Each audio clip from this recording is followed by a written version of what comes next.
Salutations, respected viewers. This is George from Ireland. Here I am at the Barbican in London.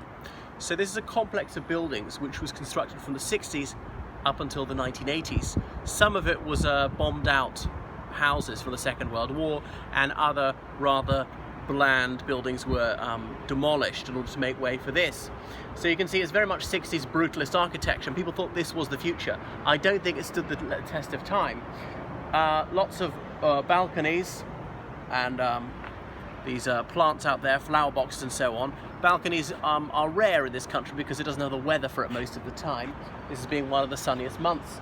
So you can see it's got some soaring towers, 25 stories high, and it can be seen from several miles away. We're north of the Thames, you can see it from the south of the Thames. We're in the City of London. Okay, the City of London is about a mile in all direction from St. Paul's Cathedral. So apart from outside that is Greater London, the other boroughs, but the City of London is this very central area. Anyway, it does have a bit of open space to walk around, and they have some wild grass growing. It's not too manicured, which is an interesting take on being right in the middle of a very built-up area. Provides for some diversity. And the buildings are named after renowned British writers and other people like Defoe, as in Daniel Defoe, author of Moll Flanders and Robinson Crusoe and so forth, that early 18th century writer who was from the City of London. There's also Bunyan House, because of John Bunyan, the author of Pilgrim's Progress. He was a dissident, a Protestant, but not part of the Church of England. He was a Baptist. That's why he wrote that, and he came up with these expressions which have entered common parlance, such as Slough of Despond or Vanity Fair and so forth. The magazine takes its name from that, or the Thackeray novel takes its name from that. And there's Shakespeare Tower, and indeed there are others.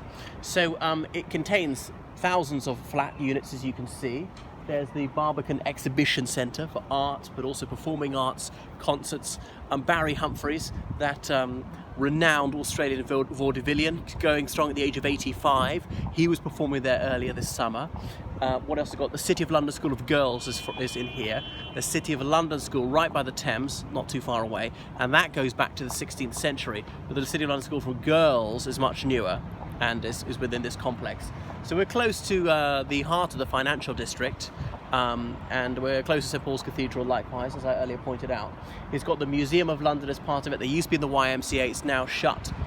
The tube station for this place is called the Barbican. Benazir Bhutto was perhaps the most renowned person who lived here.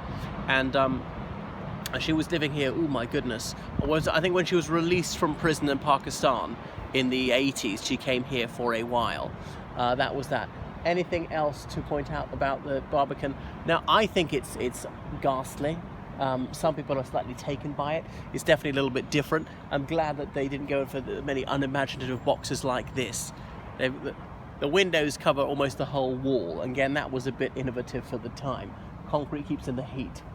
What do you think? Horrid or not? It's got gyms, cafes, restaurants, a few shops in it. So as in everything you need to live, it's a little town in itself. That's enough from the Barbican, London.